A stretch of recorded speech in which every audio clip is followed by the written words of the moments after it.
being a country boy. Of course, I have been to the city. I mean, I spent the swinging 60s in the city. Oh, it was a nightmare. But I met some people. There was one guy, and he came to me, and he's a bit sort of like, I wouldn't say goofy teeth, but he was, you know, he's nice looking and everything, but he was sort of like prominent. His teeth were prominent, and he said, "My name's Farrokh Bulsara," and I said, "Farrokh Bulsara? That's a lovely name, Farrokh Bulsara. But what about Freddie? What about Freddie Bulsara? Freddie?" And he said, "Oh, Freddie's great.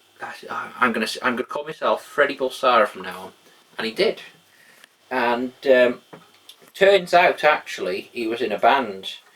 And I mean, I don't know much about singing, but you know, done a bit of singing. And so I went to listen to a few gigs, and Freddie Bulsara, he was quite good actually. He was in this band called King, and because I was sort of like a close friend, I felt it was my place to say, "Actually, Freddie," and he said yes. And that's just that's Roger Taylor, one of my friends now, messaging me. And I said to Freddie, I said, you know, you've called this band King. It doesn't feel right to me. I don't think King's right. King isn't gonna play with people.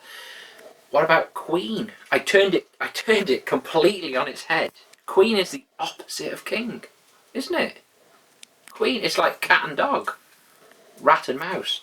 I said King, Queen. What about Queen? And he looked at me and he said, "What are you trying to say? I've got a girlfriend, you know." And I said, "Listen, Freddie," I said, "I've got a girlfriend too." You know what I mean?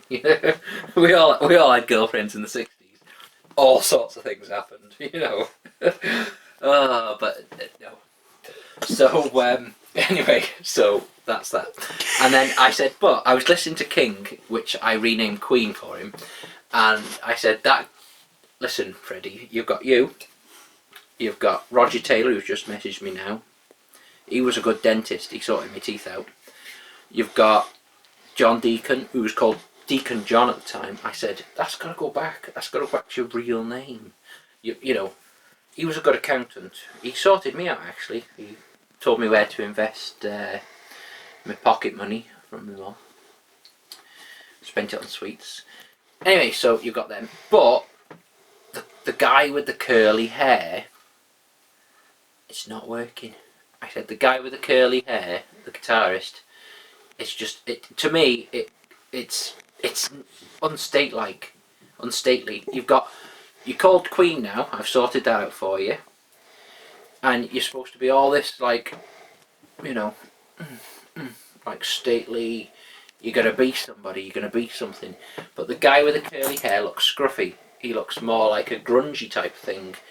And I said, you know, you've got to get rid of him and get somebody smart. So eventually the guy with curly hair, of course, Slash, he joined Guns and Pansies and became a massive success all of his own. And that was a better band for him, Guns and Pansies, than Queen. It was much better. It really fit him. Until they got rid of him and had Buckethead instead, you know, the guy with the KFC. So anyway, once Queen had got rid of Slash, they were a much better band.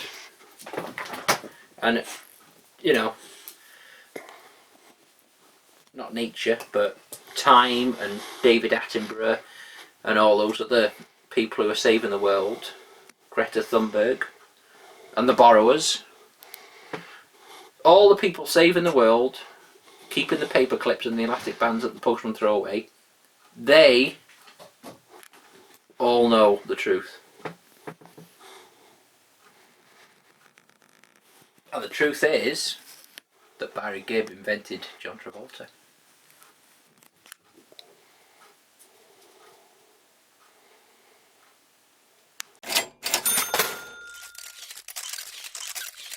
I said, listen, Freddie. I said, I've got a girlfriend too. You know what I mean?